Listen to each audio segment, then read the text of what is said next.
GST में scrutiny का दौर अब शुरू हो चुका है और हम देख रहे हैं कि डिपार्टमेंट द्वारा 17-18 में 3B में क्लेम की गई इनपुट टैक्स क्रेडिट का 2ASA मिसमैच का नोटिस दिए जा रहे हैं और ASMT 10 इशू किए जा रहे हैं। अब हमारे सामने प्रश्न ये है कि अगर हम as per books and as per purchase invoices input tax credit का क्लेम 3B में करते हैं तो क्या किसी भी कारण से 2A में रिफ्लेक्ट नहीं होने के कारण हमारी ITC डिसअलाउ की जा सकती है। हम ITC को डिफेंड करने के लिए ASMT 10 का रिप्लाई कैसे ड्राफ्ट करें, तो आइए एक्सप्लोर करते हैं इस वीडियो में इस ज्वलंत इशू को मेरे साथ और जानते हैं कि क्या हो सकता है आपके पॉसिबल आर्ग्यूमेंट्स इन केसेस में। मैं इस वीडियो में कुछ पॉसिबल आर्ग्यूमेंट्स सीक्वेंशियल ऑर्डर में आपसे शेयर करूंगा। ये चुनिंदा आर्ग्यूमेंट्स इंपॉर्टेंस और रेलिवेंस के हिसाब से सीक्वेंस किए गए हैं, लेकिन यहाँ पर ये भी साफ करता चलूँ कि ये सिर्फ सजेस्टेड आर्ग्यूमेंट्स होंगे और आप अपनी अंडरस्टैंडिंग एंड सिचुएशनल एनालिसिस के हिसाब से कॉल ले सकते हैं। सबसे पहले तो हमें क्या करना है, सबसे पहले आपको ये करना है कि जब भी आपको 2A के मिसमैच से रिलेटेड ASMT का नोटिस आए तो सबसे पहले आपके देखें कि संबंधित फाइनेंशियल ईयर में आपने एज पर बुक्स कितनी इनपुट ली है। इसके लिए आपने जो बुक्स मेंटेन की हुई है उन बुक्स के अकॉर्डिंग आप परचेज रजिस्टर अपना एग्जामिन कर लीजिए और ये देख लीजिए कि क्या आपके पास बिल वाइज डिटेल अवेलेबल है। उन बिल वाइज डिटेल्स को आप पोर्टल पर जो आपने इनपुट क्लेम की है उससे एक बार रिकॉन्साइल कर लें ताकि आप इस नतीजे को पहुंच सके कि क्या किसी भी कारण से आपने पोर्टल पर अपनी बुक्स से एक्सीड करते हुए कोई इनवॉइस अपलोड की है या नहीं की है। इसके साथ ही साथ आप ASMT 10 में जो इनपुट टैक्स क्रेडिट का दावा किया गया है उससे भी वेरीफाई कर लें, क्योंकि कभी कभी ऐसा हो जाता है कि ASMT 10 जो डिपार्टमेंट द्वारा इशू किया जाता है उसमें जो फिगर्स होते हैं वो भी कुछ गलत हो सकते हैं। ये काम करने के बाद आप एक और काम करें कि जब आपको ये पता चलता है कि वास्तव में आपके सपोज फाइनेंशियल ईयर 2017-18 में आपने बिल वाइज जो आपके पास परचेज इनवॉइसेस थी उनके बेसिस पर आपने इनपुट टैक्स क्रेडिट क्लेम किया था, यानी दूसरे शब्दों में जो भी ITC पोर्टल पर क्लेम किया गया है वो आपकी बुक्स ऑफ अकाउंट से मैच करता है, लेकिन चूंकि वो 2A में रिफ्लेक्ट नहीं हुआ तो आप उन इनवॉइसेस को अलग से छांट लीजिए और उनका financial year next financial year यानी कि 18-19 जो इस केस में होगा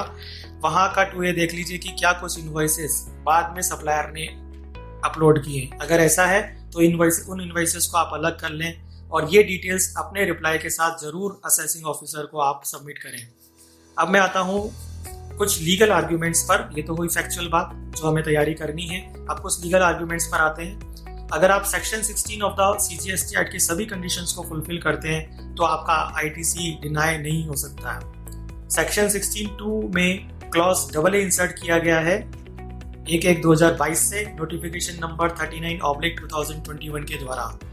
ये नया क्लॉज प्रोस्पेक्टिवली इंसर्ट किया गया है लेकिन ना कि रेट्रोस्पेक्टिवली। इस क्लॉज के द्वारा सेक्शन 16(2) में एक एडिशनल कंडीशन इंसर्ट की गई है कि रेसिपिएंट को इनपुट टैक्स क्रेडिट तभी मिलेगा जब उसके सप्लायर द्वारा अपने स्टेटमेंट ऑफ आउटपुट सप्लाईज यानी GSTR 1 में ये सप्लाई सेक्शन 37 में दिए गए मैनर के अकॉर्डिंग शो कर दी गई हो और ये इनवॉइसेस अकॉर्डिंगली रेसिपिएंट को कम्युनिकेट हो गई हो।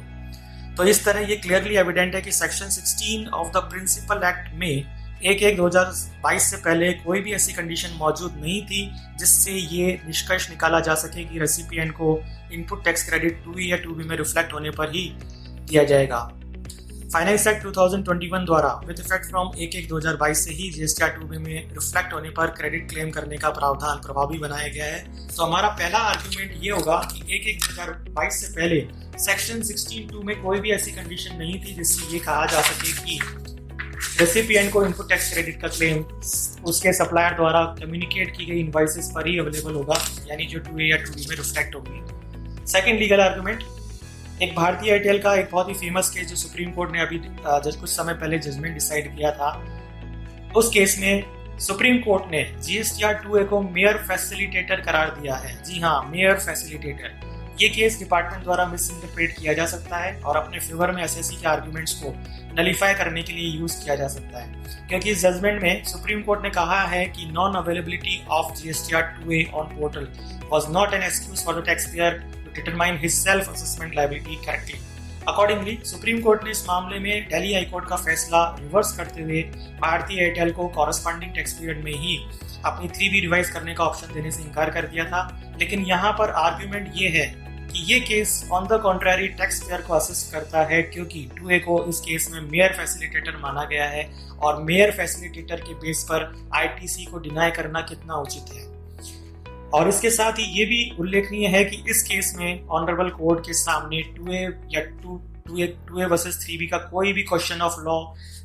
पेंडिंग फॉर एजुडिकेशन नहीं था, यानी कि इस मुद्दे पर सुप्रीम कोर्ट ने कोई भी फैसला नहीं दिया है जो कि डिपार्टमेंट द्वारा मिसकोट किया जा सकता है। प्रेस रिलीज डेटेड 18/10/2018 में CBIC ने क्लैरिफाई किया था कि facility to view invoices in 2A, यानी कि 2A में जो इनवर्ड इनवॉइसेस को शो करने की जो फैसिलिटी आपको दी जा रही है वो एक टैक्स पेयर फ्रेंडली मेजर है और टैक्स पेयर द्वारा सेक्शन 16 की शर्तों के अंतर्गत इनपुट टैक्स क्रेडिट क्लेम करने की एबिलिटी को इफेक्ट नहीं करता। आप अपने आर्ग्यूमेंट्स में इस प्रेस रिलीज का भी हवाला दे सकते हैं। Third legal argument, article 300 capital A of the Indian constitution ये कहता है कि कोई भी पर्सन अपनी प्रॉपर्टी से लॉ द्वारा ही डिप्राइव किया जा सकता है। Input tax credit tax payer की प्रॉपर्टी है और बिना किसी लीगल अथॉरिटी के या लीगल बैकिंग के इसे डिनाई नहीं किया जा सकता है। जैसे कि मैंने आपको पहले बताया कि 1/1/2022 से पहले कोई भी कंडीशन एग्जिस्ट नहीं करती थी जिससे आपका ITC 2A पर डिपेंडेंट हो जाए। फोर्थ लीगल आर्गुमेंट, GSTR 2 एक स्टॉप कैप अरेंजमेंट था जो कि GSTR 2 के एवज में लॉन्च किया गया था पोर्टल पर और वो भी अक्टूबर 2018 से अवेलेबल किया गया था। यानी अगर हम फाइनेंशियल ईयर 17-18 की बात करें तो इस साल 2A नॉट इवन एग्जिस्टेड। ऐसी कंडीशन में डिपार्टमेंट द्वारा 17-18 का टैक्स पीरियड में आने वाली इनवॉइस मिसमैच को लेकर नोटिस दिए जा रहे हैं जो अपने आप में एक बड़ा सवाल खड़ा करते हैं। एक पॉपुलर लीगल मैक्सिम है कि किसी भी पर्सन को लॉ द्वारा इम्पॉसिबल एक्ट परफॉर्म करने के लिए बाध्य नहीं किया जा सकता, यानी कि law can not compel a person to do anything which is impossible. अब चूंकि 2A अक्टूबर 2018 से ऑपरेशन में आया, इसलिए 17-18 के टैक्स पीरियड के लिए इनवॉइस वाइज मैचिंग करने की लायबिलिटी टैक्स पेयर पर थोपना एक इम्पॉसिबल एक्ट परफॉर्म करने का डायरेक्शन देना है जिसे लॉ में एक्सेप्टेबल करार नहीं दिया जा सकता। Fifth legal argument, no tax can be imposed on the subject without the words in the act clearly showing an intention to lay burden upon him। यानी दूसरे शब्दों में किसी भी सब्जेक्ट पर तब तक टैक्स नहीं लगाया जा सकता जब तक कि उस सब्जेक्ट को within the letter of law, यानी कि लॉ की शब्दावली और लॉ के अथॉरिटी के अंतर्गत क्लियरली बर्डन इम्पोज ना किया जाए। सुप्रीम कोर्ट ने CIT versus Motors and general store private limited में ये डिसीजन दिया है। इस प्रिंसिपल को अगर अप्लाई किया जाए तो जब तक प्रिंसिपल एक्ट यानी कि जो हमारा CGST एक्ट है उसमें इस तरह की कोई कंडीशन एग्जिस्ट नहीं करती थी, तब तक रेवेन्यू द्वारा किसी भी पर्सन को टैक्स लायबिलिटी सिर्फ इस वजह से इम्पोज नहीं की जा सकती कि वहां पर कुछ इनवॉइसेस 2A में रिफ्लेक्ट नहीं हो रही है। इन लीगल आर्ग्यूमेंट्स के बाद अब आप फैक्चुअल आर्ग्यूमेंट्स भी पेश कर सकते हैं जो कि सजेस्टेड इस तरह हैं। फाइनेंशियल ईयर 17-18 में GST इम्प्लीमेंटेशन का जो इंट्रोडक्टरी ईयर था, इस ईयर में GST लॉ और पोर्टल पर अवेलेबल फैसिलिटीज दोनों अपनी इन्फेंसी यानी कि इंसेप्शन स्टेज पर थी और इस साल सिस्टम में प्रचलित कुछ खामियों एवं सिस्टम से यूज टू ना होने के कारण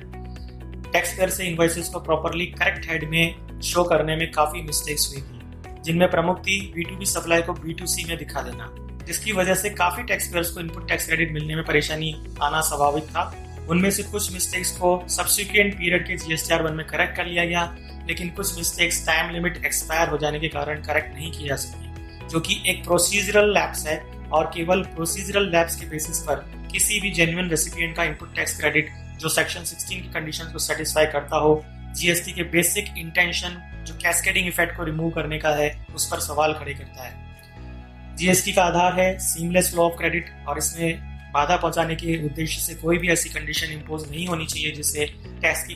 कैस्केडिंग इफेक्ट ट्रिगर हो जाए जिस किसी भी जेन्युइन परचेजर को जिसने अपनी परचेज पर बकायदा GST का भुगतान किया हो। यहाँ पर यह एडवाइजेबल है कि पहले आप एज पर बुक्स क्लेम की गई eligible input as per portal